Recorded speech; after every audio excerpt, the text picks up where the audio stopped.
Okay, guys, more people may come in as we start, but we want to go ahead and get started. Thank you so much for coming to the Real Talk Summer Seminar, the first one of the summer. And the topic of today is going to be strategies for engaging in civil discourse, which is, in simple terms, just talking with people with whom you disagree.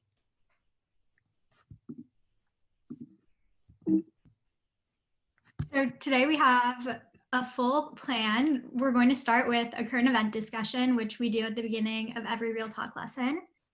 Then we're going to talk a little bit about what civil discourse means and go over some strategies for how to use it in the conversations we have with our friends, our teachers, our classmates, anybody who we might be talking to about politics or other topics that we might disagree about. We're going to do a role play, and then we have an activity that we'll do in breakout rooms at the end. First, we want to give you a little bit of a summary on what Real Talk is. Our mission is to empower youth with the skills and language necessary to engage in political discussion with empathy, curiosity, and respect. So this essentially means that we are trying to educate our peers as well as learn together on how we can both get more knowledgeable about current events, but also engage with different perspectives other than our own. So we wanted to start off by talking about a current event, and we picked one that isn't being, sorry, I'm still letting people in.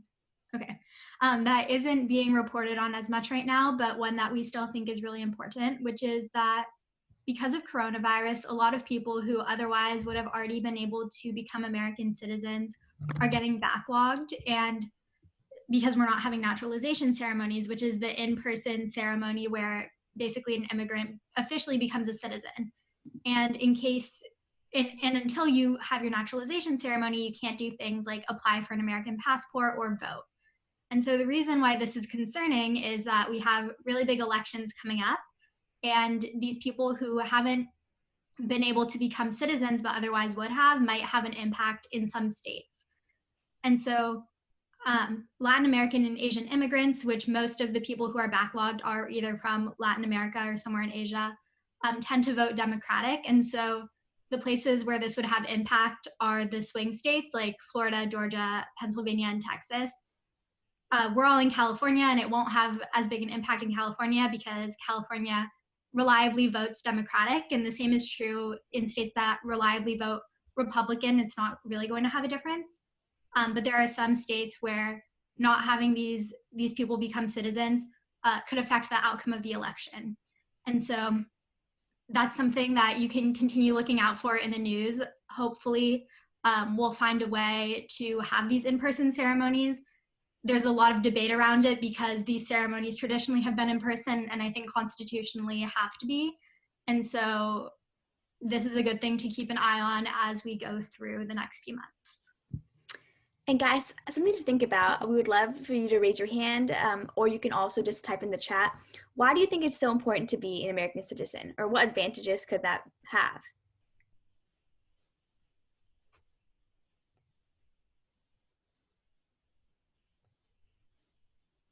There's no wrong answer. You can try something out.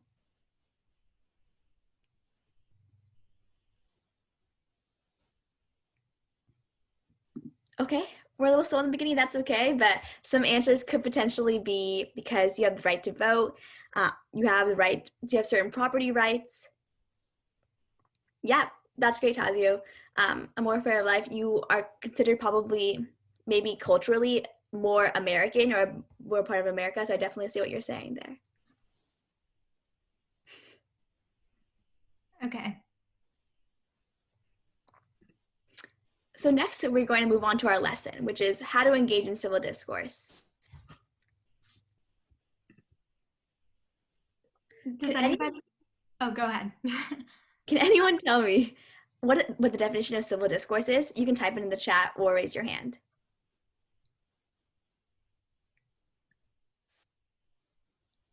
Natalie, go ahead. Engaging in a thoughtful political discussion. That's right. Nice job. So that's almost exactly the definition we have, but basically civil discourse is engaging in conversation about politics with the goal of enhancing your understanding of the issue and the different perspectives around it. And so a really critical point here is that this civil discourse does not mean debating, but more having a really thoughtful, deliberative conversation where you're open to changing your mind. And we're going to talk more about what this means. We have a quick video for you from our favorite kid president that kind of explains why civil discourse or how to disagree is important and how we can do it. How to disagree with people. Not that you need any help. There's lots of stuff to disagree on if you're looking for it. Cake versus pie, apples or oranges. This sports team versus this sports team. Which movie star is better, Ryan Goose Baby or Charming Tatum? I don't know. Some people even argue with a tree. You're standing there, huh? Listen to this opinion. I got an opinion. Who am I to judge, though? Maybe that tree said something about his mama. I'm just saying, some people just get worked up about anything. Even One Direction, they're not all going the same direction anymore. Bye-bye, Zayn. Everyone loved you. You broke everyone's heart. Bye-bye. Some people argue about which animal is better. Cat, dog, elephant, or donkey. Anyway. Okay. You're not always going to agree. Even with the most agreeable person in the world. Just saying. So look, in a world with so many things to disagree on, we gotta learn how to disagree without making everybody feel terrible. Step 1, treat people like they're people. People. I know, seems pretty simple. But in a heated argument, you can forget that you're talking to a person, a human being, someone who has a heartbeat. Unless you're arguing with a tree, that's a whole other problem. I can't help you there. Step 2. Listen. Before trying to change someone's opinion, take time to listen to them, even if what they say does not make sense. That's part of treating someone like a person. You gotta hear them out. You got 2 ears and 1 nose for a reason. You gotta listen more than you smell. Pretty sure that's not right. Keep listening. Step 3, pause, breathe, love. When you disagree, you're going to want to do some crazy stuff, like yell, or write and release a whole entire album outlining that you're right and they're wrong. Don't do it. Instead, you got to pause, breathe, look. It's okay to disagree. It's not okay to be mean. Don't say it until you can say it with love. There's plenty of legit stuff to be mad at in the world. This life stuff, it's hard. Let's not just spend our time here being mad at each other. You don't have to see eye to eye to work shoulder to shoulder, people. Step 4. Are you stuck in an argument? Distract them. I know we don't. Okay, we're gonna pause here. Does everybody want to take a few minutes to write something that they noticed from the video in the chat? Or you can raise your hand and share.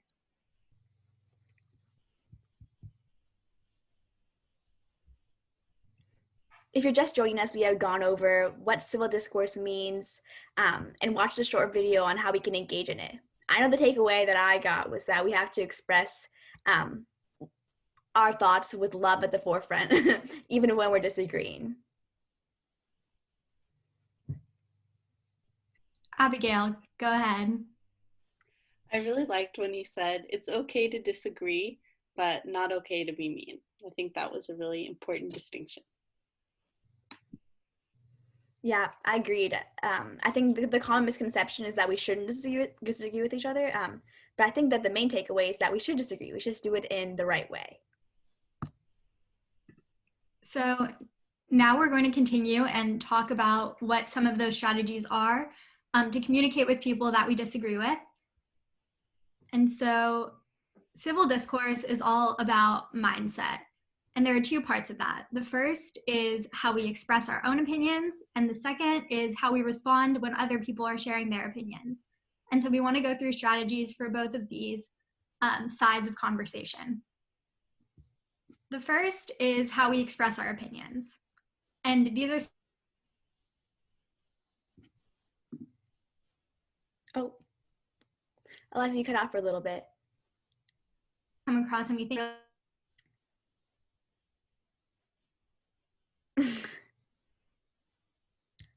Eliza? Okay. Well, she's cut out for a little bit, but I can continue with how we express. And so the first step is acknowledging your personal background. For example, for us, it'd probably be like growing up in the Bay Area, going to Green Middle School, living in Palo Alto. The next step is citing your evidence. And so I'm sure you've heard from your librarians, Wikipedia isn't always the best source, but if you're going to put evidence like a percentage, make sure you know the source and that you're saying that when you talk. And the third thing is recognizing your own biases and lack of information. And so that has to do with acknowledging that, oh, I'll share the screen now.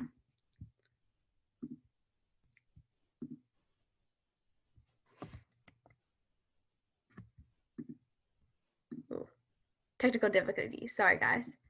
Okay, let's see. 90%. Can you guys see that? Good, okay. Here we are. Recognizing your own biases. And then also sharing moments when you change your mind. I know we all love that moment when you say, I told you so, but it's actually also very powerful to be like, actually, you're right, and I'm wrong, and I learned that from this conversation. The next thing is, I know this is a fun GIF, how we listen and how we respond, and that's equally as important. There are a couple ways you can do this. One, ask questions to people who may be interested. 2, show that you listened by basically repeating back to a person what they've been saying. 3, acknowledging the point, telling them that, again, that you were listening to them. And then also disagreeing, which is also a way of responding respectfully. Eliza, do you want to summarize our acronym? I'll summarize, sorry guys. Okay, so this is our Real Talk acronym, and it summarizes all of the strategies. So the first is raise thoughtful questions to show people that, well, in an effort to really learn what they think, but also to show them that you're listening. Embrace discomfort. Some of these conversations are uncomfortable, but we need to have that in order to learn. A, act with humility. Admit that you're wrong sometimes and it's okay to change your opinion. L, listen openly. T, think critically about your sources. Pay attention to where you're getting your information and don't just repeat what you heard. Make sure that you're actually thinking about it and know whether or not it's true. A, advocate with confidence for what you believe in. L, learn from many perspectives. And K, know yourself. So next we have an interactive role play. And so we're gonna need 2 audience volunteers, and it's gonna be very easy. All you have to do is read a script, and we're gonna pause at certain times to shout out strategies you've seen being used in a conversation. You can raise your hand, or if we need to, we may cold call people. Fair warning.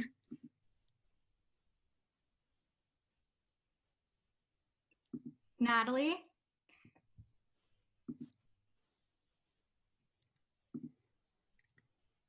Eliza, why don't you choose someone?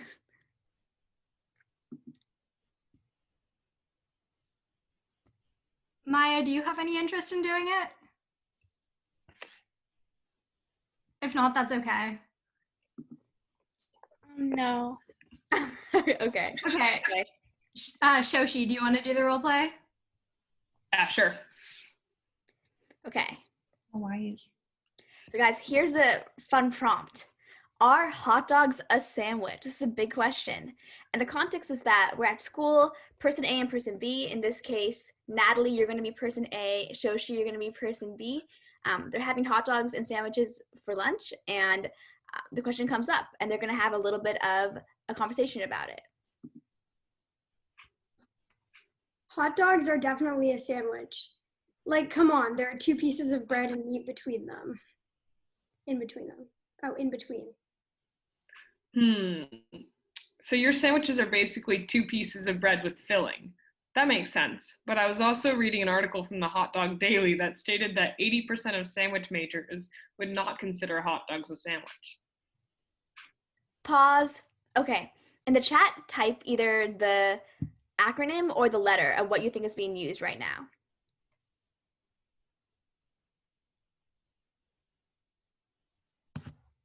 Thinking critically about your sources. Nice.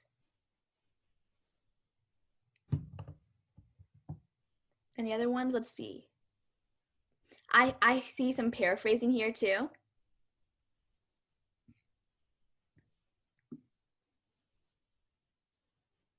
Okay. Let's move on.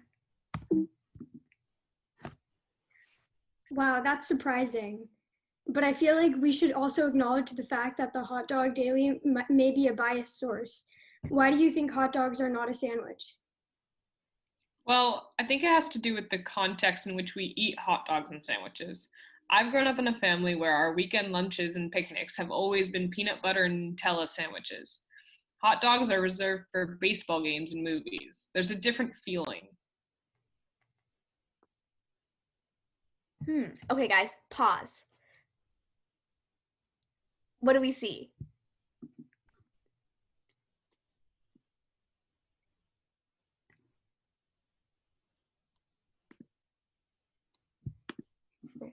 Okay, well, I see some raising thoughtful questions, learning from many perspectives. I also see the know yourself when it says, well, I think it has to do with the content in which we eat hot dogs and sandwiches. And then person B goes into their family background. That's a lot of personal knowledge, and talking from the personal experience makes this conversation a lot more respectful and empathetic rather than argumentative.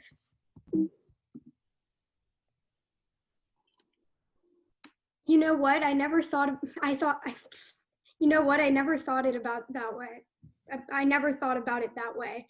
But I disagree with your point that the places we eat food determine its category. Why do any one of us have the power to say when certain foods should be eaten or not? So you're saying that the location where we eat hot dogs and sandwiches are subjective. I'm gonna have to think about that a little more. Okay, pause. What do we see?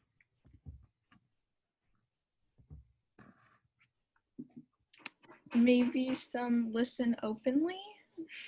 Yeah, definitely. And I think we definitely see that when person B says, so you're saying that the location where we eat hot dogs and sandwiches are subjective.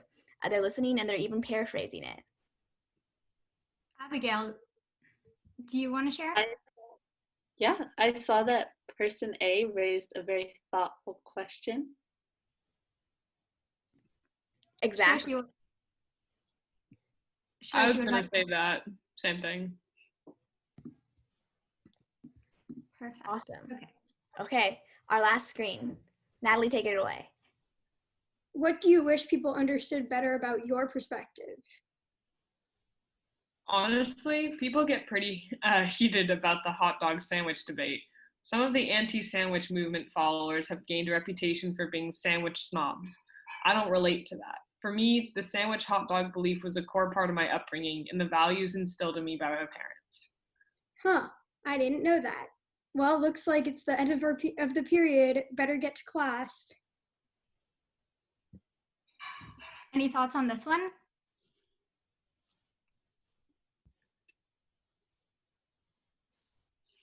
You can also type in the chat if you don't want to say it out loud.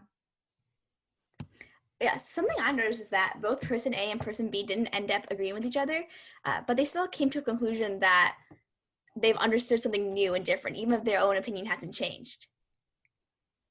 And so they both advocated with confidence and acted with humility in the way that they were able to acknowledge the other person, but also keep their own opinion. Exactly. Shoshi, do you want to share? Yeah, I think just like what Divya said about how they're embracing the discomfort of like that disagreement, but still like understanding each other's perspectives. Great. That's perfect.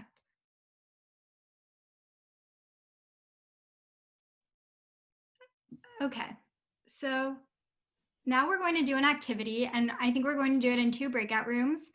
But it's an activity where we're going to think a little bit more about, as they introduced in the role play, how our backgrounds and our experiences impact how we feel about certain issues. And so one of the things that was important in the role play is the person talked about how in their family, they ate hot dogs in a certain context, and that made them feel a certain way about that. And so we're going to think about that, except the question is going to be, should uniforms be allowed in schools? Or should schools have uniforms? Does anybody have any initial thoughts?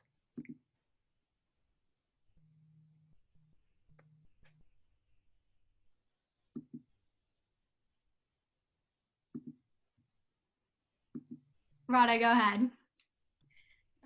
Well, I go to a school where I wear a uniform every day. And for me, it's very convenient because I don't have to think about what I want to wear in the morning.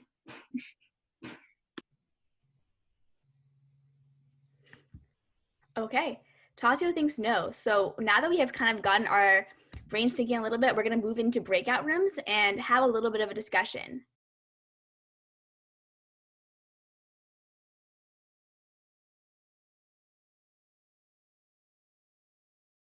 Oh, Divya, we can't hear you.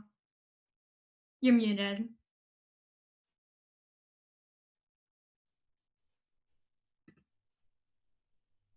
Okay, now good.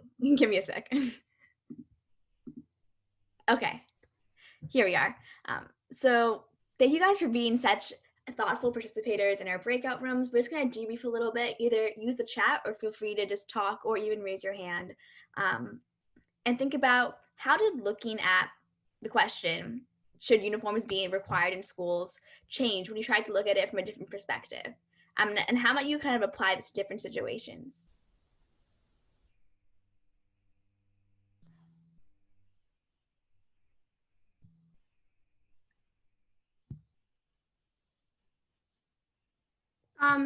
In my breakout room, we talked about how your religion may affect whether or not you wanted to wear a uniform.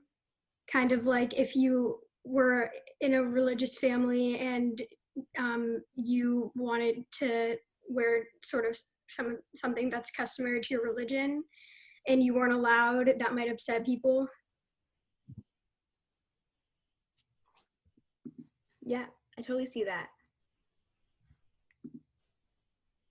Maya, did you have any takeaways?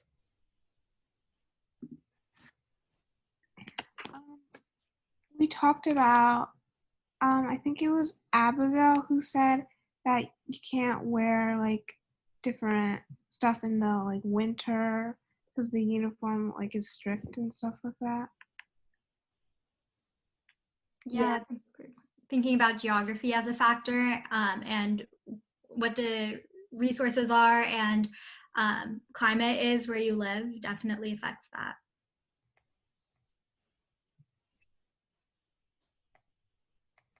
Do you guys want to reflect a little bit about, so I know we talked about all the different like lenses a little bit, but does anybody want to share quickly like what lenses they think have primarily impacted the way that they see certain issues? Like for me, I think where I live has a big impact on my views on certain political issues.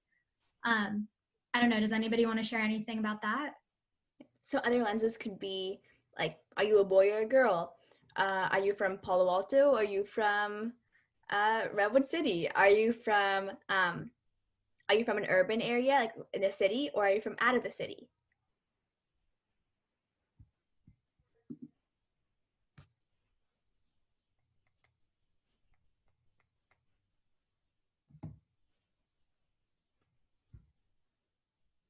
I can share another one. I think that my school has a really big impact on the way that I see certain issues. I go to a school that's an all-girls school, and so the things that we emphasize in our classes have really shaped the way that I view issues. And I think that if I went to a different school, I would see a lot of things differently.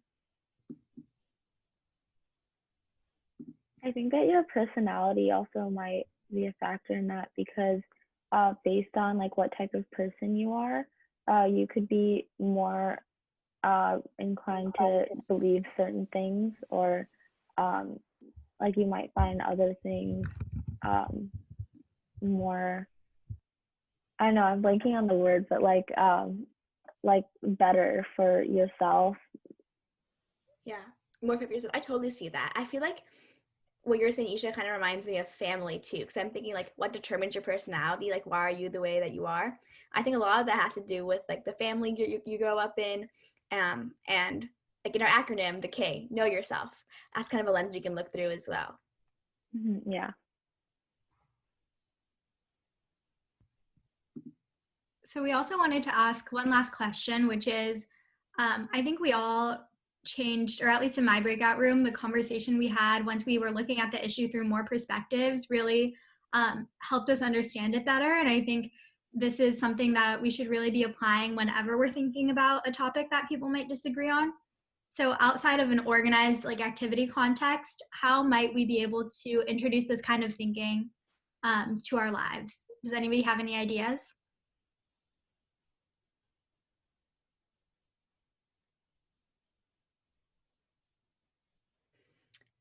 Let's take the hot dog sandwich example again. If you had to be in a conversation and you're arguing about hot dogs and sandwiches, what kind of strategies would you use now?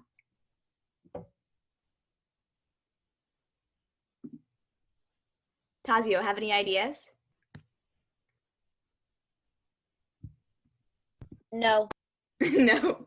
Okay, well, if you guys do, you can type them in the chat. One thing that I was thinking of is asking questions is a really great strategy. You can ask people about like what their experiences were in their family, or how they felt. So, for example, on the uniform thing, you could ask someone, what was your school like growing up? And what experiences do you have around this? Or has your religion affected the way that you think about this at all? Like, what religion do you practice if you practice a religion? And I think just being really open and asking people about their experiences is a really great way to learn about how the issue looks like from different people's perspectives. Okay, we want to kind of recap with you guys what we did this seminar. First, we had the current event about naturalization, which is that process of becoming a United States citizen. Next, we did our civil discourse lesson. Our two mindsets were how do we listen and then how do we respond. After that, we did our fun role play on hot dogs versus sandwiches. You can say in the chat box if your opinion changed or if you agree or not. I personally think that hot dogs are not a sandwich. And number 4, our backgrounds perspective activity tried to show you guys the importance of looking through the same issue from multiple perspectives based on things like your personality, your background, and more. And so these sessions are really for you guys. We'd love to hear what you like the most, what would you change, and what you're interested in learning more about. I was talking a little bit with Maya and Isha before, and I know you guys are really interested in what's been going on with the Black Lives Matter movement and racial justice, so that's something we can definitely cover in another seminar. Any other ideas? You can type it in the chat or you can say it out loud.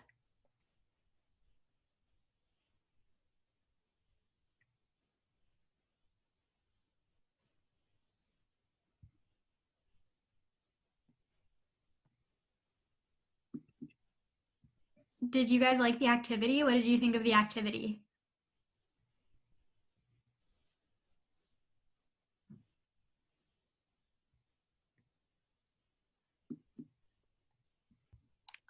The activity. Go ahead. Sorry. No, you go ahead. I thought that it kind of was easier, I think, to think about other people's perspectives using kind of something that's less important than, or like to learn about how to use the Real Talk acronym through something that was kind of not a huge deal, kind of so that you can think about how to apply it with something bigger.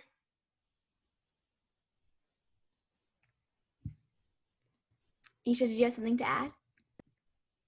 Yeah, so I was going to say that in the breakout rooms, I heard a lot of different perspectives on things like for the uniform, and it kind of opened my mind up to different things to take into consideration, like basic things such as religion and like personality and stuff like that, but also I wouldn't have thought of geography, like where you live and how that could affect your opinion on that. So that was interesting to just see what other people thought.